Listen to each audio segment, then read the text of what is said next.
Hello and welcome to Balls and Brew, the flagship sports podcast in the More You Know podcasting network. I'm your host, Jimmy Jam Riska, called in from the bullpen. Tell me he didn't just say that. By Mr. Rod Morgan, who is again on vacation, but who never goes on vacation, well, except for last week, is Mr. Chris King. Chris, how you doing today, sir? Hello, Internet. Hey, Jimmy. How you doing? I am doing well, and Mr. Williams again did not get the invite from Rod to go on vacation like myself and Chris. Mr. Williams, should we be worried that the boss is leaving and we're not seeing any of the budget anywhere? I don't know what's going on here, bud. Man, you're saying that Chris was on vacation. I was on vacation last week with the horrible record here. Chris tore it up with the props, and so prop to him. So hopefully we get back on track here. We will get to that here in a second on Balls and Brew.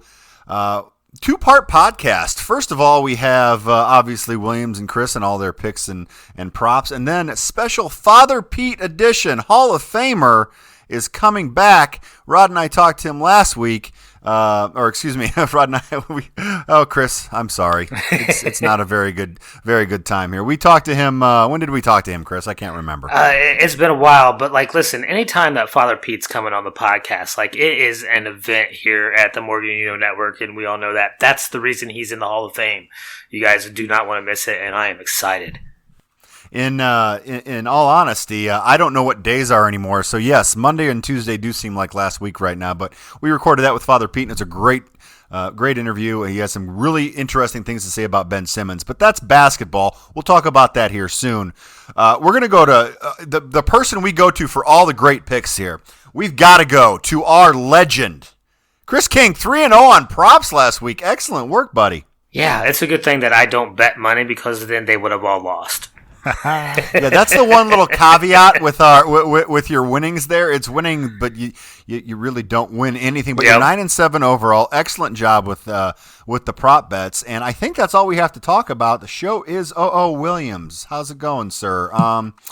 Williams, let's see. You had the Bucks -12 in the win. Great pick there, bud. I mean, our Bears. Why is Nagy still in the head coaching position?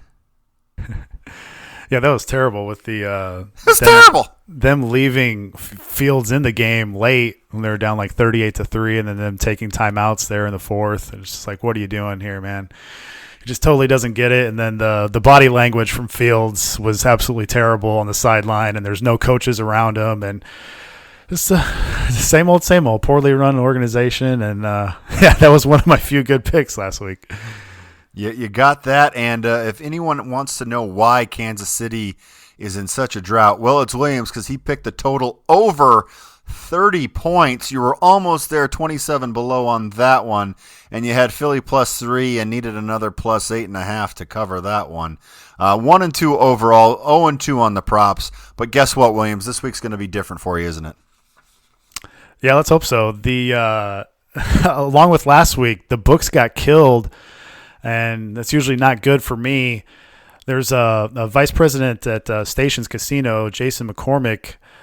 He said that he doesn't recall this over the last 3 weeks with the books taking this big a hit in his 25 years of doing that out there.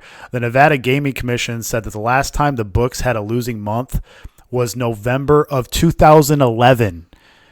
So that is pretty surprising here that Joe Public has won 3 straight weeks.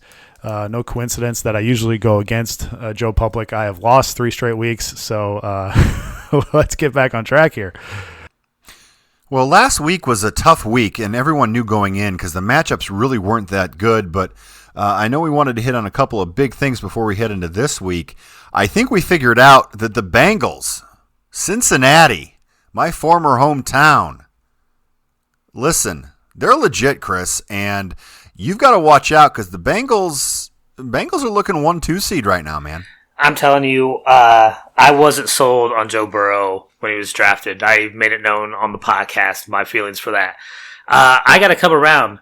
I mean, you got Burrow and Chase being about the best quarterback-wide receiver combo that I've seen in Cincinnati since, Boomer Esiason and Eddie Brown. My Bengals fans out there will know who I'm talking about, or you oldie guys will know who I'm talking about. But like, this is a legitimate, like, all NFL combo, and they are in sync. They are just hitting every opportunity they get, and they are beating teams, legit teams. Their defense is stepping up.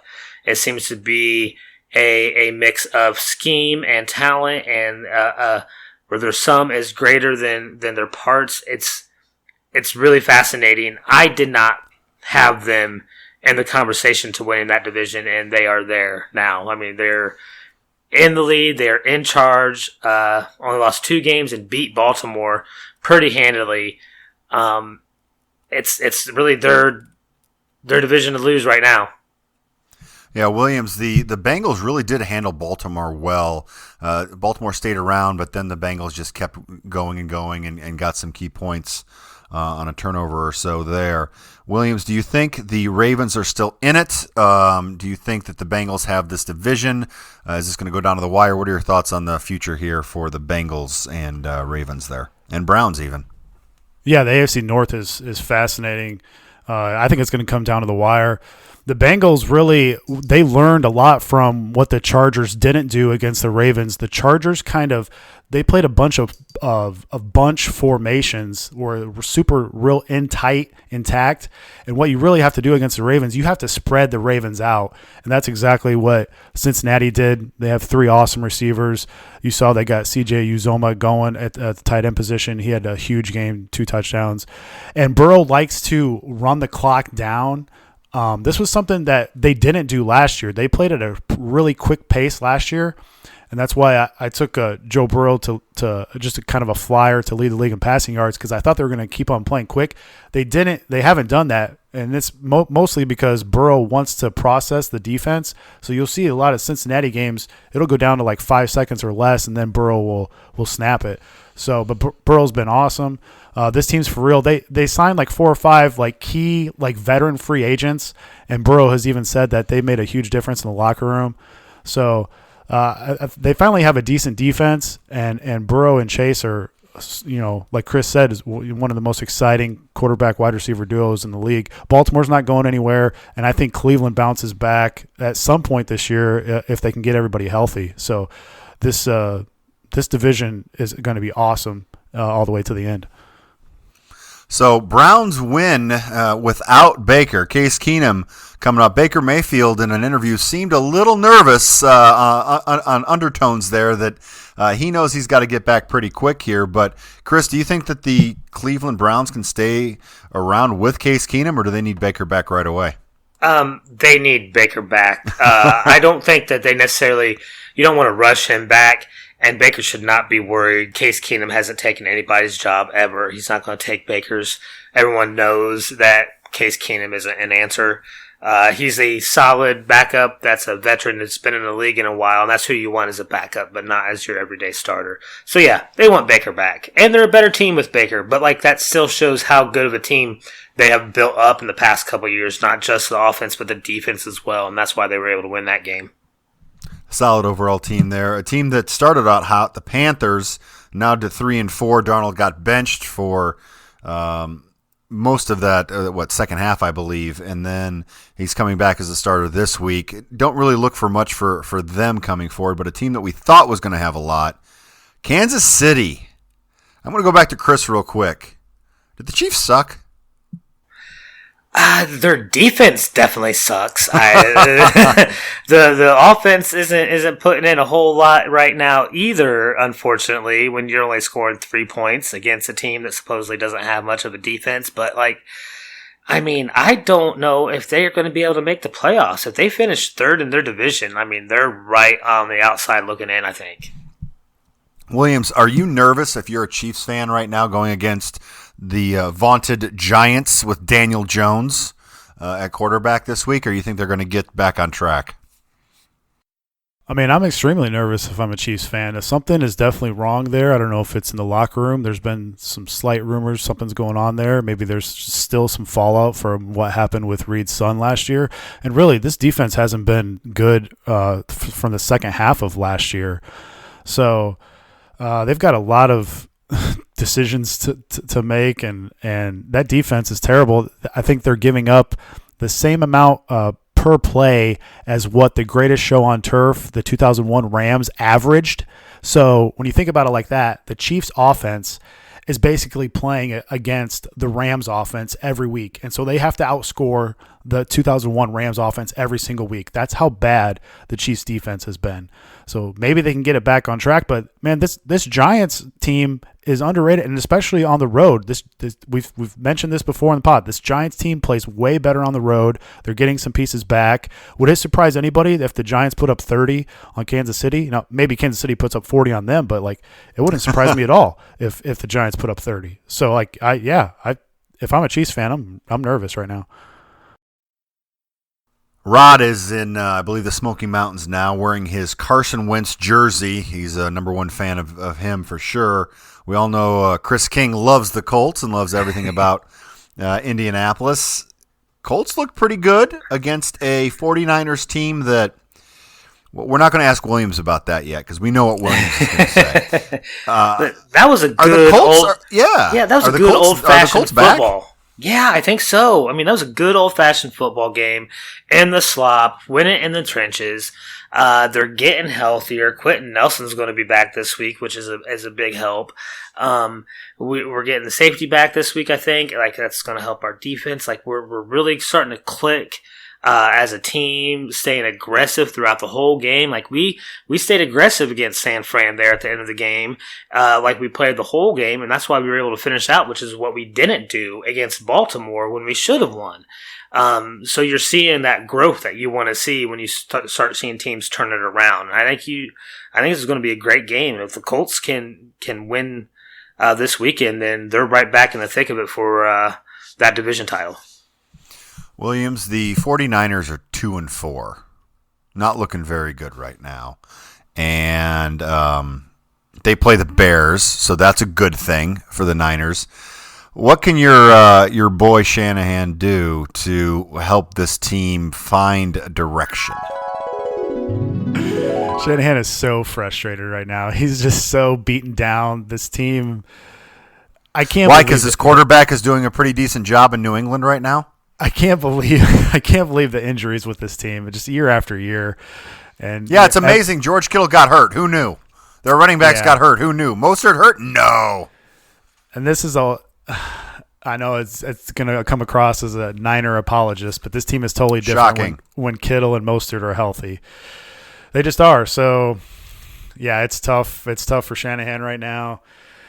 Yeah, I mean, it's interesting to see, like, if he really wanted Mac Jones and if it was Lynch who, you know, had the last decision and decided to take Lance.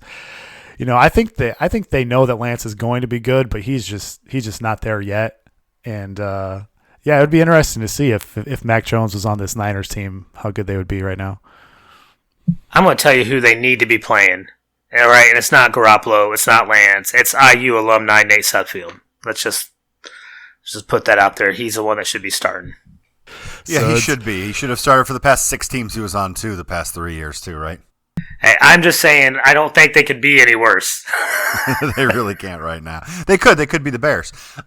So anyway, we are going to move. We're going to move on to Monday night real quick because I did want to talk about that Monday night game. Not the game itself, but obviously Peyton Manning and Eli Manning have done a great job all season. They're back this past week, and they had Tom Brady on, and just sitting there being able to listen to the three of them talk and see Peyton's reactions for every bad interception or bad field goal is just, I know everyone's singing their praises, but I did have to mention, loved that segment again. And you know Brady may not come on for a while because they got him pretty good on a few things, but Brady can always just hold up all his fingers with the Brady got a real good dig in on Peyton because he was talking about like how nervous he was. He's like, I was really a little bit more antsy about playing Eli there. You know, I didn't have such a good record against him, but for some reason I did all right against you, Peyton. Like he got a really good dig in. That was a great segment. Like, who wasn't going to like that? I enjoyed the Marshawn Lynch segment a little bit more, though. Just for the fact you don't get to hear him talk. And he is hilarious. and he had that is some true. He's stories. someone who never talked at all to the Yeah. media. I'm just here so I don't get fined. I'm here so I don't get fined. Yeah. And he did a good job there. Williams, do you get to watch that, or do you not even care about that? This is a business for you, Williams. You watch the game, the broadcast. No, man, the Manning cast is where it's at. I think it might be the best telecast of all time, of all sports. Like, you're basically hanging out with two of the best. And Eli has been like a pleasant surprise, man. He's got the dry humor, and he's always knocking on Big Bro, man. And Peyton just taking Jersey it. was great. Oh man, it's fantastic. And Peyton, you can see how much Peyton, wants the offenses to do well, and he just gets so frustrated when coaches are calling stupid run plays like Pete Carroll on 2nd and 9 and 3rd and 4, and then punting on 4th and 1. It's like Peyton just can't believe it. So I love the passion of Peyton, and I love the dry humor of Eli, man. It's so good. Like I said before, I don't even know if they need guests. Like, maybe just do guests in the first half, and then just let them go. Let them free flow in the second half, man. It's fantastic TV. I do like when they bring a third quarter back in, where you just get that perspective is great on everybody. So good job with that as well. We're going to go to this week in the NFL. We've got some interesting matchups, but let's start at the top of our list. We've got the Colts, who are going against the Titans. The Titans are favored by 2 as we speak, I believe, on FanDuel. Williams, talk about the game. Talk about your pick. Who you got? All right, so this line has moved. I mean, if you want to give me Colts +2, I'll take it. But the best line I could see right now is Colts -1.5. And I'm going with the Colts here. I know, look, this is the Colts Super Bowl. They've had this game circled for a month now. The last time they played in Tennessee, Wentz had multiple injuries. JT was dealing with an ankle, and their offensive line wasn't anywhere close to 100%. This should be an emotional letdown spot for the Titans after big wins over Buffalo and KC. Okay, so remember when me and you, Jimmy, were on the Jets to beat the Titans earlier in the year, right? The reason I liked that was because they were coming off back-to-back wins, the Titans were, and now they had to travel on the road and take on a team that was good against the run. Very similar spot here for the Titans, coming off 2 big wins, traveling on the road, and now they get the number 1 D in EPA per rush in the Colts. And on the other side, what does Indy like to do? They like to run the ball. And that's something that the Bills and Chiefs, although they're really good teams, a question mark on the Chiefs, but they don't like to do. The Bills and Chiefs don't like to run the ball. Shots fired. So, yeah, the Titans' D is 25th in EPA per rush. That's not good. Over the last month now, when Wentz has been healthy, he's 5th in completion percentage above expectation, and he's 5th in EPA, expected points added per drop back over the last month. You're getting Eric Fisher back over there at tackle. He's getting better. He's had a couple really nice games. Quentin Nelson should be back. Braden Smith might be back. And that's important because Tennessee has found a pass rush lately, something that they haven't had in the last couple of years. Look, I'm not going to say the Colts are going to roll them. It's going to be a close game. But like I said, this is the Colts Super Bowl. They've scored 25+ in 4 straight games. If they have a kicker, they win all 4 of those games. They blew that Baltimore Ravens game. They're playing good right now. Colts get the outright win. Let's go, Indianapolis. Rod, what do you say? I can't believe you're taking the Colts, Williams. I can't believe it. They're garbage. They're trash. They suck. They're trash. Mr. King, do you think this is the one thing I got to push back a little, Williams? I want Chris's perspective on this. An emotional letdown going against a division rival in the Colts, who have really kind of been back and forth for the past few years. Do you think that's going to be an emotional letdown, Chris, or do you think the Titans are riding high right now? If there is an emotional letdown, it's not going to be near as bad as what happened against the Jets, because this is the Colts. This is a division rival. If the spread's switching over to being a Colt favorite, then that's going to be billboard material for them. I think the Colts are the ones that are going to be on the emotional high because they know they need this win. If they want any shot at getting to the postseason, they have to get through Tennessee, and this is the first big step. You get a loss on them, you get you're 1 game out, and it's a rush to the end of the season at that point. So the Colts are the team that really has to get up, whether or not Tennessee is. And I think they're going to be up for it. I see the Colts win. I see them scoring over 25 points again. I do think it'll be within a touchdown. I don't think it'll be a 2-score game. I think that you'll see Wentz able to move around, get out of the pocket, get away from that pass rush. I think he's going to find a lot of receivers. That brings me into the first prop bet I have for this week. And this, I couldn't believe I found this line. I found it on Caesar Sportsbook. Mo Alley Cox, over 20.5 yards receiving. He just needs 1 or 2 good catches, and he's there. Over 20.5. That's actually really good for him. He's been hot lately. Williams, you have the Colts -2. Do you like that prop bet for Mr. King?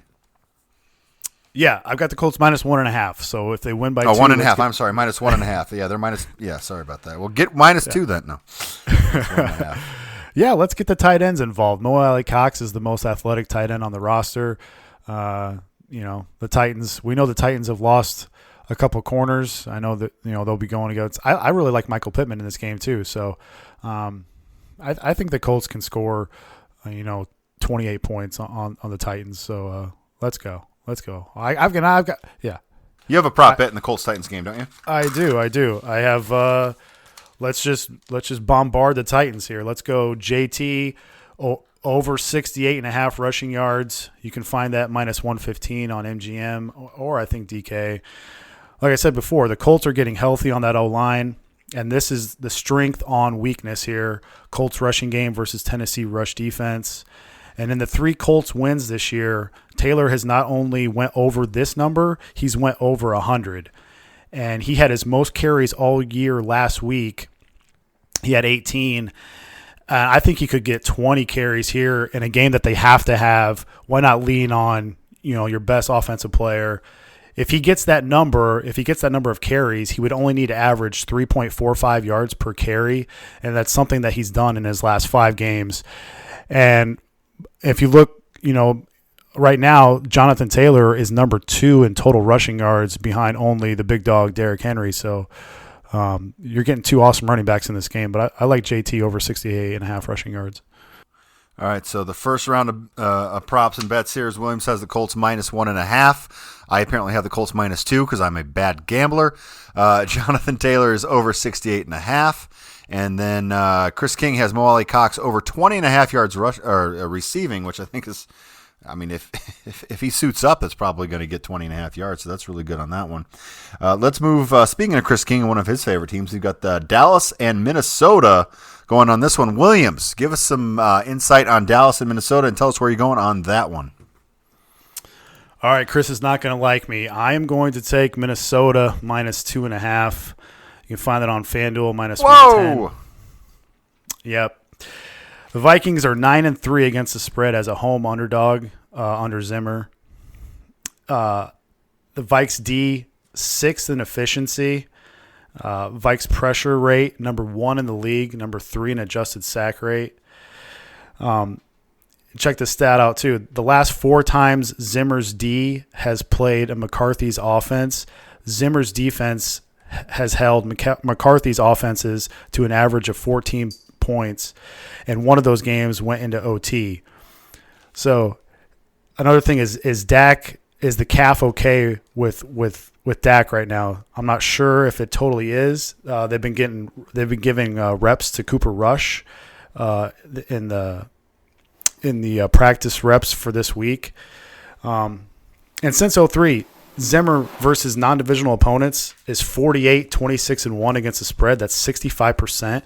That's the second best coach against the spread since 03, only behind Belichick. Also, Zimmer at home, 60% winning percent clip against the spread. And I mentioned the pressure rate.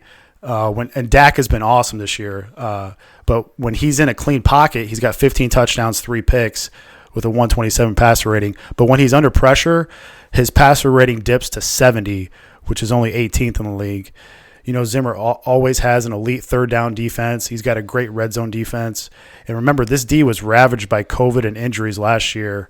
You got Danielle Hunter and Everson Griffin balling out right now.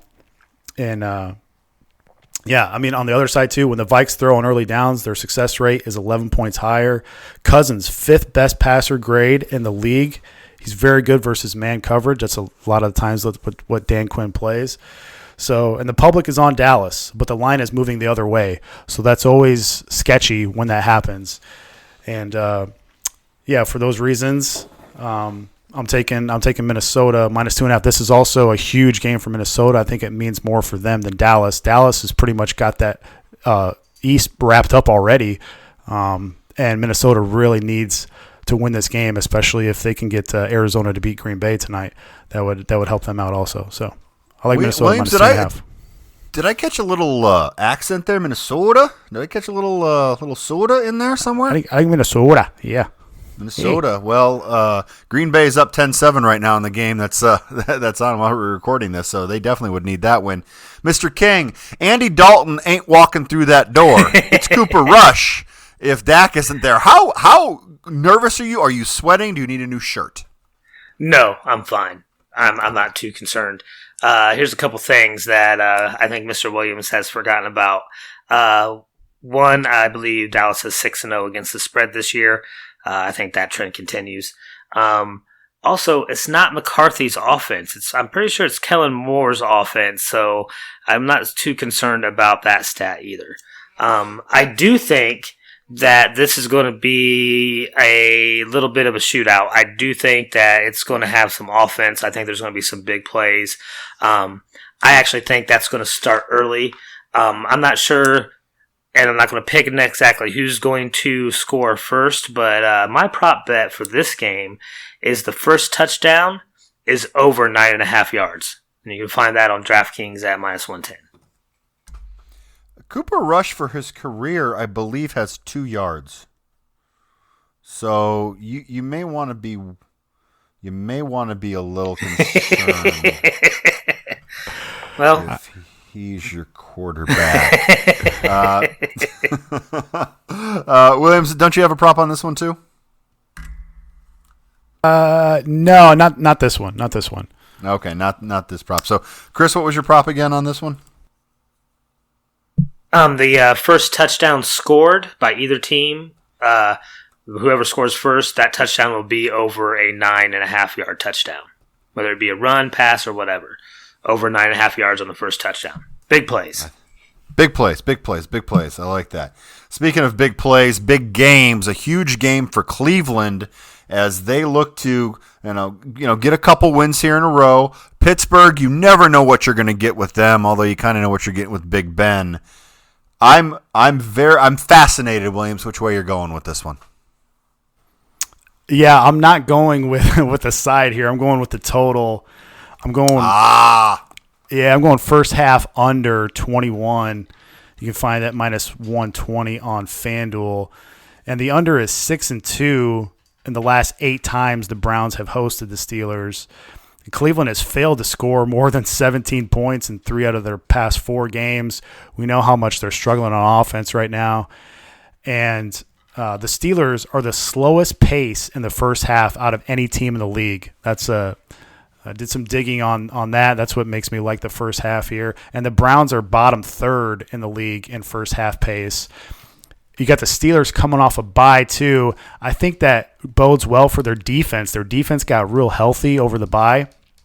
I can see this game starting off super slow, and I just like this Browns Steelers under 21 on FanDuel.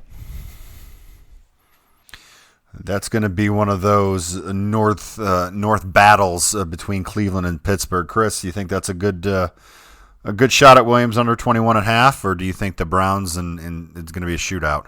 I think you got to win that in the trenches. I mean, I don't know. There's probably a handful of games that have gone over or been a shootout between those two teams. Like you can probably count it on one hand in the last 20 years how many times they've hit the over like that. But so, I agree. I think it's going to be low scoring. They're slow to start teams. I think Cleveland will win, but it's going to be a low scoring affair. Nick Chubb, at this moment, I believe is still questionable. He may play. That's going to be huge for Cleveland with the two-headed monster of Nick Chubb and Dearness Johnson because Kareem Hunt is on IR. But Dearness Johnson, just give him the ball, and he can do whatever he wants with that. That was pretty impressive last week. That was amazing. Speaking about they can do whatever they want with the ball, we've got the 49ers and the Bears. We'll talk about Williams. I know Williams' prop on this is very easy. It's Kyle Shanahan being awesome, so Williams has that, and he will mark that down. But Chris King, I believe you have a prop on the Bears-Niners game, don't you? So I have done well this year when I have some sort of prop bet in a Bears game. And yes, this happens to be normally against the Bears specifically, and this one is no different. I am going to take the over on Jimmy G passing over 209.5 yards. Whoa, that's a big one. Over 200. Over 209.5. So over 209.5. Yeah, so you can get that on DraftKings at -115. Like, listen, this guy had 180 yards last week against the Colts in that monsoon of a football game, and that's with how many drop passes do we see from his receivers. So I think he's going to have no problem hitting over that in the Bears game. Well, he's hit over that, and I think 2 of the 5 games he's played in. Williams, Khalil Mack is not going to be on the field for the Bears. He's probably going to be out for the next 4 weeks because they've got the bye. You think Chris has a good shot at this pick before you give us yours? Yeah, I mean, anything with anything negative against the Bears is going to win. I know. Probably a good choice there. And then we have the Panthers and Falcons. Ooh, a battle here between teams that. Well, the Falcons are kind of on their way up. Panthers are definitely on their way down. What's your prop bet in the Panthers-Falcons game? Yeah, I think that might reverse, though. I think people are, I get why they're so down on Carolina, but they're about to get 3 very key pieces back on defense. Shaq Thompson back at linebacker. He's going to be a huge help. They think they're going to get Stephon Gilmore back off of injury. They got in a trade they got from him from New England. And then another couple other pieces. I'm taking Mike Davis under 35.5 rushing yards for the Falcons. You can find that on DK -125. And in his last 2 negative game scripts against Washington, he had 13 carries but only had 14 yards. We saw where they really like to get the ball to Cordero Patterson more often than not. And then in the last week in a negative game script, he had 4 carries for 10 yards at Miami. So those defenses really aren't that good. And I guess you could argue Carolina hasn't played that well on defense lately, but I think they're going to get some reinforcements back. I think Carolina has a chance to upset the Falcons here. I think they control the game, or at least it's close. And I just think that the carries have went steadily down on Mike Davis recently. And so for that reason, I'll take under 35.5 rushing yards. Fantasy darling in all your drafts at the beginning of the season, Mike Davis under 35.5 yards. I just hope he doesn't bust a 20-yard run on the first play for Williams. Then he might end up with 20 definitely possible in there. Definitely possible. So we had Mike Davis under 35.5 rushing yards, over 68.5 for Jonathan Taylor, and then your picks were the Colts -1.5, the Vikings -2.5, and a first half under 21 in that Cleveland-Pittsburgh game. Chris King, Mo Ali Cox over 20.5 yards receiving, first touchdown over 9.5 yards. In a game that I did not write down. What that game was that again, Chris? That was Dallas, Minnesota.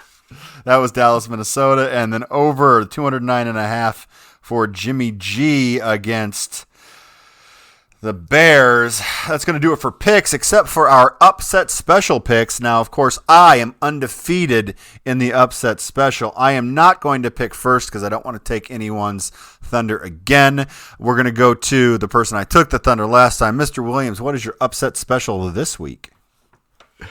This is usually just Rod's piece, man. I don't know. Nope, you're getting one. You're getting an upset special. Listen, here. I am not Rod. Okay, obviously we've seen that from the show. Not Rod. All right. You know what? I'll go with what I just said. I'll go with Carolina upsetting Atlanta, And give you a reason to watch here, I think Carolina gets back on track. All right, Mr. King, who you got? I have the Lions getting their first win Yay! against the Eagles. We all know these aren't great teams, but the Lions can put up points. They're in Detroit. Philly's defense is inconsistent at best. I think the Lions can pull this out. And then my upset special this week is who's got the best quarterback of these two? It's the Jacksonville Jaguars. They're going into Seattle and winning. Am I crazy? No. That's crazy. Nah, I don't think that's crazy at all. I mean, it's okay. So it may not be a crazy pick, but it's crazy to think that a team like that can go to Seattle and it be a thought that they can win. I mean, that 12th man isn't what it used to. I know they don't have Russell Wilson, but Marshawn Lynch Peyton brought up talking to Marshawn Lynch about how he created an earthquake during one of his runs in Seattle, and like to be able to play and win in a atmosphere like that would be something. All right, that has been the picks this week. Williams, Chris, thanks for stopping by. We appreciate that. Chris is going to hang on, 4 days ago, and we're going to interview Father Pete with the Morgan You Know's founder, Rod Morgan.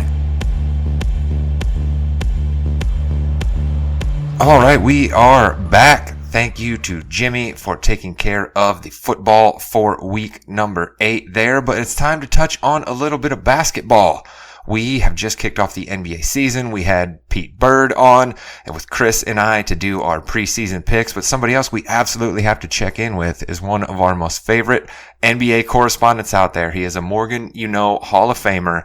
He has caused me to pause my vacation in the Smoky Mountains for a few minutes because when you can get a luminary like Father Pete, you take a few minutes out from your vacation to talk NBA. So Father Pete McCormick is here with us. He's the chaplain of the men's basketball team at the University of Notre Dame, and he is the director of campus ministry, and he is our NBA Adrian Wojnarowski. Father Pete, hello.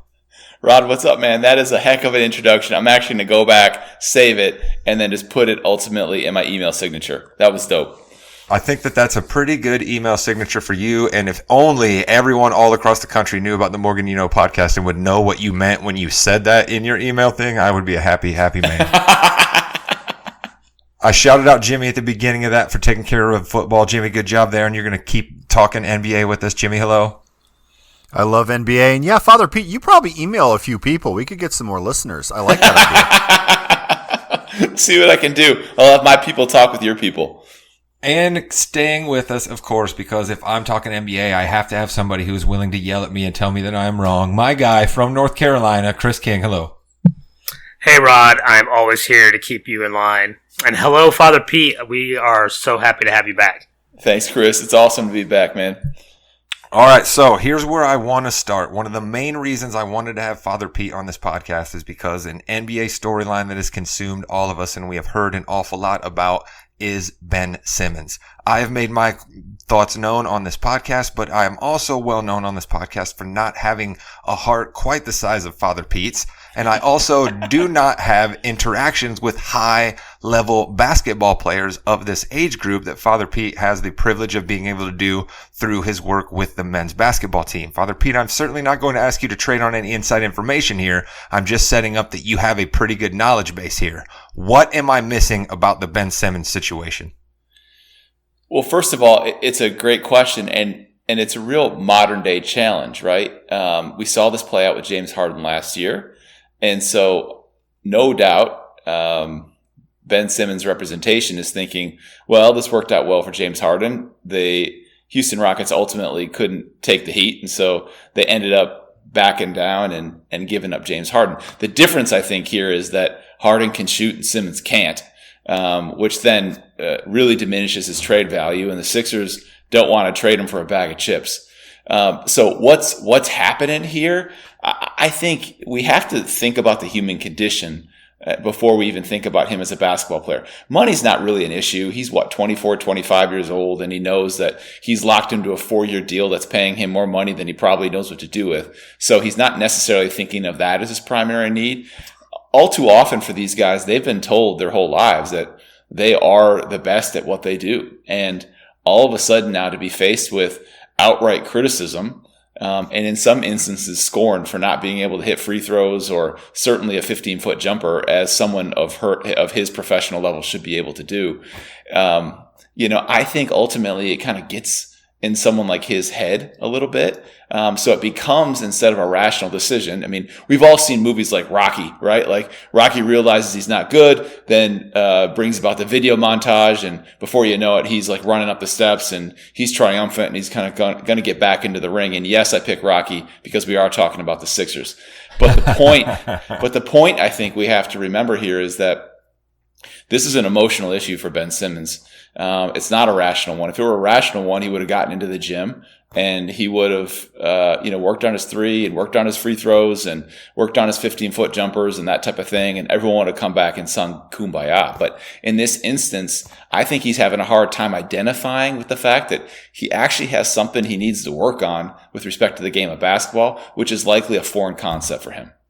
So I guess my question to all that, and that's some great insight right there, is, but are the guys who just take criticism and say, I'll show you, right? Kind of the legends we hear of Michael Jordan and of Kobe Bryant, are those guys just few and far between these days, Father Pete? Well, it's always dangerous to kind of paint with a wide brush when you're talking about an entire kind of demographic or age range of people. But I do think that Ben Simmons is freakishly talented, right? A 6'11"-ish point guard. And so an individual who has been coveted probably since he was in 7th or 8th grade. And so there's certain behaviors that are just learned over that period of time. Now, look at someone like a Kobe Bryant or a Michael Jordan. Jordan, certainly we know from his backstory, right, that he had something to prove. We all have heard the stories about him hanging from the monkey bars, trying to like stretch his body and being cut from the team and all these types of things. So like he perpetually carried a chip on his shoulder. And while Kobe's situation wasn't the same, right? I mean, his father was a professional player and he certainly was surrounded by the heights of the game. He too had this real chip, like, I'll show you, and coming out of Lower Merion. So I don't exactly know what it is about Ben Simmons in particular, but I would say this, that we have to be really careful oftentimes about the guys whose ego has been stroked for an extended period of time. And I would say that if we start thinking about kind of the world of basketball, the reality we have here is that the type of transformational players, they can be identified at a really early age in a way that football and other sports you really can't. And certainly I don't want to generalize here. There's probably any number of sports where you can, but for the purposes of comparing it with, say, football, ultimately you can't really look at a 7th or 8th grader and say, yep, that's probably going to be one of the guys. But in basketball, you can. And if that is in fact the case, you have a lot of people throwing compliments and praise at these individuals from a really early phase, to the point that I don't know from a development perspective, they have the resiliency necessary to ultimately overcome when a real challenge arises. I've been thinking and trying to put myself in the shoes of Ben Simmons, like, and for the life of me, I can't fully understand why he wouldn't just go out and get a shooting coach and say, you know what, I literally have more money than I know what to do with. And furthermore, I can construct a gym in whatever locale I prefer. And I will just make sure that I'm shooting 3 balls, for 3 hours a day at whatever this location ends up being. So yeah. I don't exactly know why, but my instinct is that he's been praised and lauded from a really early age, and as a result might just not have the resiliency necessary to overcome something like this. And now the best part about this psychology is he looks at the Sixers as the reason for why he's encountering these difficulties, because it's always, when we're going through a crisis, easier to look external than it is internal. It's always easier to point the finger and blame someone else. But sometimes you got to look at the man in the mirror and say, okay, what do I need to improve? Because here's the deal. Like, Doc Rivers is a legendary Hall of Fame coach, a player's coach. Mm-hmm. He is known for having taken really complicated players and bringing them together. I mean, Paul Pierce and Kevin Garnett and Ray Allen. I mean, those guys were big ego players, and he brought them together with the Celtics, and they got the title. So like, if I'm Simmons, if I'm able to look at this problem rationally, I think to myself, Elton Brand's the general manager, okay? And then I've got a great coach in Doc Rivers. Like, this is a really ideal situation for me. Why he doesn't want to kind of persevere and work to play alongside a great player like Joel Embiid and all the kind of other folks that they have built around them is really lost on me, other than to say he's probably just dealing with the fact that he doesn't have necessarily the resiliency to overcome this particular challenge. And so it's easier to say, just get me onto another team, get me to the Trailblazers, and then I'll play for Chauncey Billups and all my problems will be solved. But they won't, because he still can't shoot a three. He still can't shoot free throws. And regrettably, this is a shooter's league. It definitely is. Chris, let me go to you. You're the I call you the contrarian without a cause at some point. So it's very possible here that you see the Ben Simmons situation a little bit differently than me. Father Pete, I think, just explained it really, really well there. And I want to focus in on one aspect. And then Jimmy, I want to go to you on something else Father Pete said. But Chris, I want you to focus on this.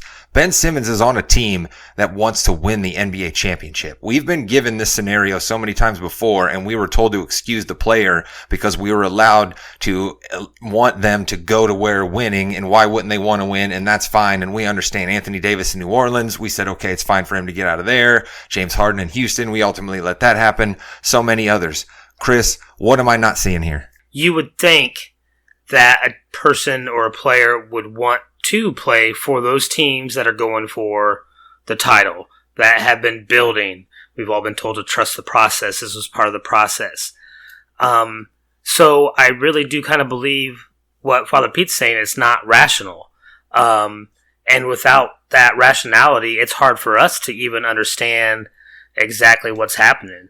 I do think that Father Pete hit on a couple things where he was bringing up, him being lauded his entire life. And we see this a lot, but not to this extent. We see first-round players, lottery picks constantly, coming into the league, hyped up. They came through the AAU system, top-tier college programs, but they fizzle out as soon as they hit the league.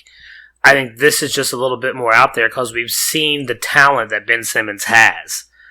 And I think Ben Simmons himself knows the talent he has, and I really do think it's not a rational issue, like Pete said. It's an emotional issue, and that makes it tough. I get that. That makes it tough. For that reason, right? I don't think that he's thinking rationally about what's going to be best for him or chasing a title. I think if he's really concerned about his mental state, he wants to get into a situation where that's calm and that's stable. And then he can focus on the exterior pressures like winning a title.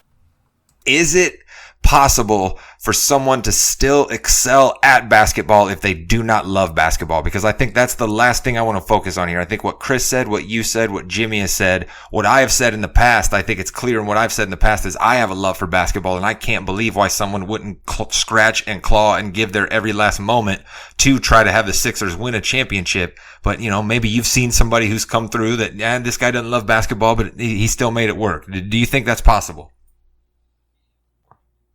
I think the answer is yes and no, and I'll kind of explain that for a moment here. I think that talent provides a heck of a smokescreen for some players.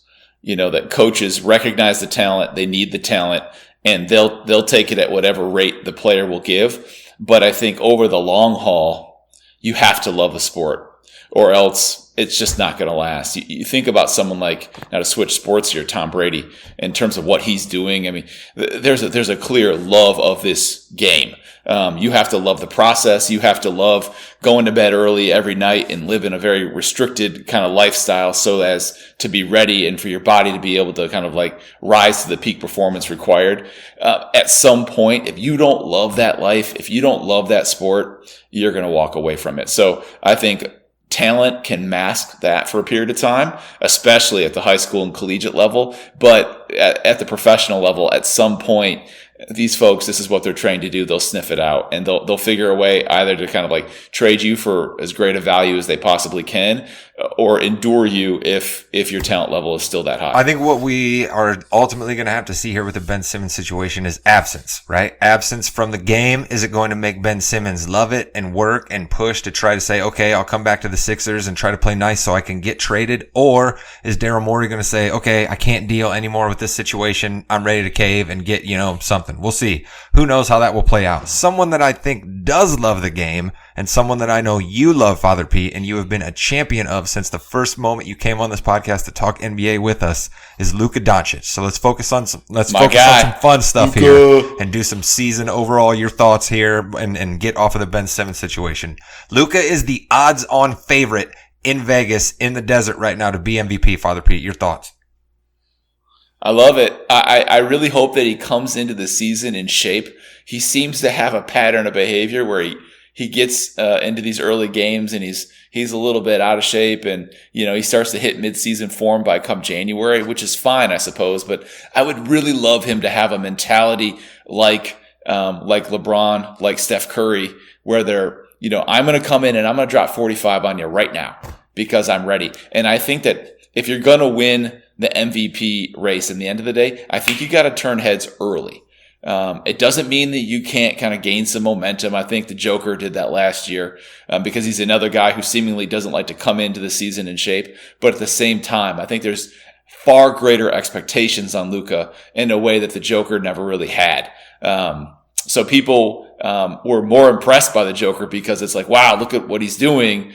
Whereas Luka, even last year, everyone was like, oh, this guy is going to come in, this Slovenian sensation, and he's going to wow everyone. And at first it's like, wow, he's about a 6-pack too heavy.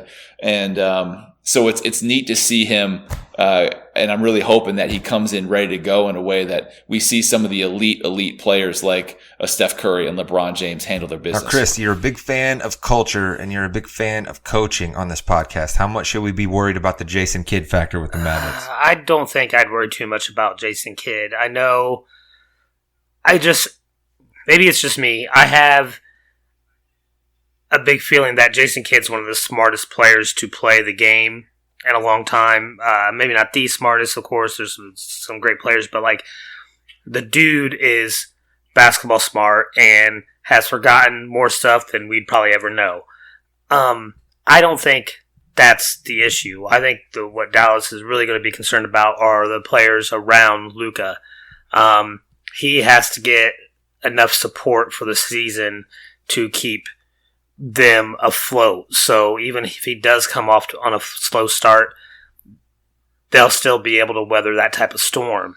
I would like to say that ever since last year when I kind of dogged on Luka and told him he might want to think about getting out of Dallas, that he has proved me wrong and has been on a tear. I kind of hope that continues this year because, let's all be honest, Luka is a fun, great player to watch. Watching him is exciting because something great's going to happen. Jimmy, let me go to you on this. Chris brought it up there, the supporting cast. Michael Rappaport once referred to Kristaps Porzingis as the Latvian gangbanger because we all thought that Porzingis was this unicorn who was going to light the league on fire. We saw a mass exodus of the coach and many upper management personnel in Dallas last year. Is Kristaps Porzingis going to be on his way out of Dallas this year, or do you see a turnaround? He needs to stay healthy. That's the thing with Kristaps. He is, only playing about 29 minutes a game. Obviously, only a couple games in right now, but that's kind of where they need him to be and give his all there. They can't play him really too much more than that, which could hurt the team because they need his talent, but obviously his defense isn't very, very good. Honestly, if I'm Dallas and Kristaps has a pretty good first half, I'd definitely look at trying to move him if anyone will take him, and that's the issue. Who's going to take him? Yeah, there's a lot of money left on that deal. We've seen a lot of big money deals get moved in the NBA. But so, Father Pete, let's go here then. Where do you think your Mavericks are going to land in the Western Conference? Oh man, I think they're still kind of a 5, 6, 7 seed. I mean, they're making the playoffs, but they're not going to set the league on fire. The West, alongside the East is just so stinking talented with the emergence of teams like the Jazz. Golden State's back, baby. They are going to be on a tear, and it's going to be a revenge tour. So I think it would be a great season if Dallas can slip into the 5 seed, but more likely that 6-7 seed is where they're going to be and probably have to deal with a little bit of a play-in action for the playoffs. All right, well, let's move on to a cool feature that Chris reminded me of when we did our NBA preview episode, and we're going to definitely bring that out, and that is what we like to call our MVP table. There is no limit on how big this table may get. We may add a lot of leaves to it, need to pull up a whole lot of different chairs, but Father Pete, we are going to give you the honor of having someone pull up the first seat at the MVP table, and I have a feeling who you're going to say. So give us ultimately the narrative that you think will make him get the honor at the end of the year. Luka Doncic will be the MVP, and he will be the MVP because he is a young, upstart player who has demonstrated and established himself as a creator, as an innovator, as an influencer, and the NBA cares about all those things. In addition, his play on the court will be dynamic. He has had plenty of time now in the NBA to understand the ups and the downs and the in-betweens. And he's going to be able to manage his time and his energy in a way that I think is going to allow him to continue to be a very elite athlete over the course of this year. We've seen this with other international players. Heck, we've just seen it with other players that once they get to a point of sophistication that they have in terms of kind of taking care of their business and understanding the back and the forth and all of the travel and the back-to-backs and so on and so forth, that they really begin to kind of like hone in on their game and on their craft. And I really think that Luka's in a prime position to do it. So there seems to be a kind of a swell in the direction that will be his for the taking, and he doesn't seem to be a guy who backs away from the limelight all that often. And so I predict Luka by the end of the season will be the leader of the MVP race. I like that. Luka Doncic gets the first seat at the MVP table. I am Rod Morgan here of the Morgan You Know, so I will pull up the second seat to the MVP table. And I will harken back to something I mentioned on the preview podcast. I have a bet on this in Vegas. If Joel Embiid of the Philadelphia 76ers wins MVP, I stand to win a decent size of money. So come on, Joel. I think the only question with him is injury. If he manages to not have to sit out 15 to 20 games this year, he's already got the narrative behind him of Ben Simmons is doing his whole thing that we just spoke about. So if the Sixers manage to stay above water, manage to stay one of the top 3 teams in the East and make the playoffs, and Joel continues to dominate with the stats that he's had the past few years when he's gotten hurt, he's a shoo-in. So Joel Embiid gets the seat at the table from me. Jimmy Jam, producer extraordinaire, who's pulling up a seat? Oh, he's a large individual. Giannis Antetokounmpo is pulling up a seat because it's okay to like Giannis now. Last year it wasn't cool. You couldn't like Giannis, even though he had a better year than he did in some of his MVP seasons. It wasn't his turn. It was LeBron's turn. It was Joel's turns. It was Jokic's turn. No, now it's Giannis. I think the Bucks are going to be fantastic again this season. Giannis is going to continue to evolve his game, and I think they're going to be champions again, and I think he's going to get the MVP. He's going to have a stellar regular season. Now, Jimmy, if you were allowed to bend the rules of space and time and give me a chance to go back to Vegas and place a second bet on who would win the MVP, I would have placed it on Giannis Antetokounmpo, because I believe that once you you get that, and I'm just going to use a terrible nature hunting analogy here, once you get that taste of blood and you really know what it is, you're just going to keep bringing it every night. And Giannis has already showed us that he's that guy, and now he knows what it takes to get to the top of the NBA mountain and what it feels like. And I'm quite frankly scared by that. So if you gave me a second pick, Jimmy, I'd be with you. I love him having a seat. Chris King, the contrarian of this podcast, I have a feeling you're going to give us a bit of a dark horse because that's I do have a dark horse. But since Jimmy went ahead and brought up a former MVP winner, I'm going to put some people on the table that need to be there, and we all know they need to be there. LeBron needs to be there. Joker needs to be there. He just won it last year. You probably need to put KD there. And just as a throwback to last year, we'll have a kiddie table for James Harden. But none of them are really who I'm going to nominate to pull up a chair. I'm going to nominate a guy who lost his running mate on the team probably for the whole year. We never know with him. And he is the bona fide leader of this team right now. He has proven that he can play at an elite level for different teams over many of years, and that is the one and only PG-13 Paul George. This is a guy who has full control of the Clippers. He is the guy. His usage rate is as high as Luka's. He's scoring more than just about everybody else except for maybe John Morant. But like all those offensive numbers aside, I mean, he's still getting 7 boards, 5 assists too. It's his defense that's going to set him apart from the rest of the pack. Here's a guy that can go out and get you, and you know I love this stat, Rod. He can get you over 4 stocks a game. That's steals and blocks. Stocks. And that kind of defensive prowess, that guy, the kind of guy that can guard multiple positions, plus the best player on the opposing team. He's been having to guard people like LeBron his entire career, and he's good at it. That's what's going to set him apart. He's going to score. He's going to play great defense. He's going to get those stocks. He's going to keep the Clippers in the top tier of the West and keep them out of the play-in games. Top tier? Wow. That's expecting a lot for the Clippers. That's why Paul George deserves a seat at the MVP table. Well, listen, if there's one thing I've said about you, Chris, it's that you always love players who just openly stab the team that drafted them and cultivated them into a superstar in the heart, in the middle of the NBA world for everybody to see. And that's Paul George to your Pacer. So I'm not surprised that you came for listen, him now. I fell off of his fan wagon for a little bit after that. I will agree with that. But the way he played last year, the way he's continued to play at an elite level his entire career, you have to respect that. All right, then listen, also Oklahoma City fans would like a word when you say elite level in Oklahoma City. I believe the only playoff series he got into in Oklahoma City, they lost, and then he was out of there. So I think they'd like a word about his elite level play. Paul George may not have been the reason for that, but that's for another topic. Listen, if it's a Gatorade commercial, Paul George is going to look absolutely fabulous. So I think that's a terrible pick by you, but I think most of your picks are terrible, and that's the dynamic we have on this podcast. Father Pete, we cannot say goodbye to you without checking in on your Detroit basketball Pistons. What do you think? The Stones are emergent, baby. It's not going to be this year. We're going to win 25 games, and they're going to be a glorious set of 25 games, likely a series of back-to-backs when no one else is paying attention, and people are doing a little load management, but that's okay. We'll take them. We're coming. We're developing a talent.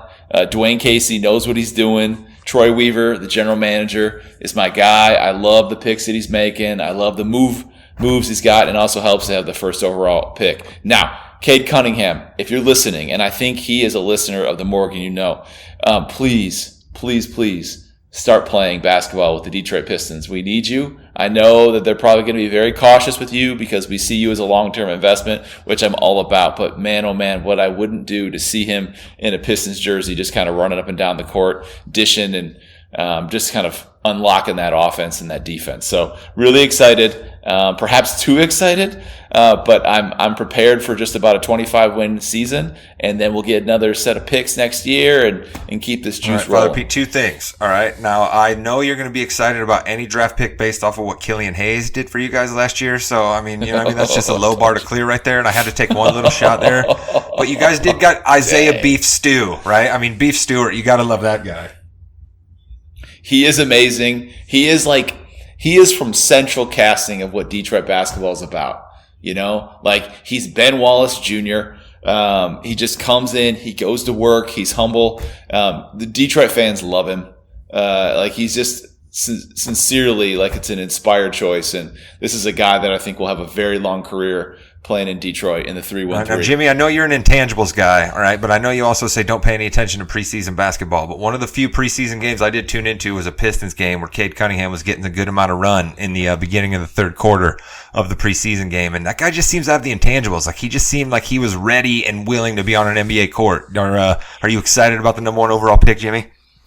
I'm excited, not as excited as some other players in the draft, but I think he's just going to be a solid NBA player moving forward. I don't think he's going to be your MVP candidate or anything like that, but he's going to be a solid player that Father Pete's going to be able to root on for the rest of his career, unlike some of the other top picks they've had recently, like, Killian Hayes. Listen, at least we didn't go back and play the. I was going to say. I was going to let you say it. I wasn't going to go back and play the hits of that one because Carmelo Anthony in a Detroit Pistons uniform was something that probably should have happened for you, Father Pete. Gosh, I mean, and the kicker was like the great Joe Dumars made that pick, man. And so Gotta hurt a little bit extra that your guy I- that you loved who won the back-to-back championships was then a guy who hurt you for years to come. Seriously, who then goes and picks Darko Milicic over, well, the list is long and extensive, and most of them are going to be in the Hall of Fame. Well, you know what? Speaking of Hall of Fame, look at that, Father Pete. You gave me a great position for transition here. You are a Morganino Hall of Famer. We love it. Anytime you get the chance to spend some time with us, thank you so much. And anytime you want to come back and talk some NBA, you let us know, and I will send the Morganino signal out your way to find out if you got some more time for us, maybe around the All-Star break, maybe a mid-season check-in. That's great. Rob, thanks so much, man. Seriously, love the show. Y'all do a great job, and it truly is an honor for me to be a part of it. So thank you very much. Thank you, sir. Thank you to Jimmy for producing, as always, and for hosting the football segment earlier on. Jimmy Jam, thank you. No problem. Chris, man, always thank you for rolling from North Carolina. And I believe the last word usually goes to you, my friend. Goodbye, Internet.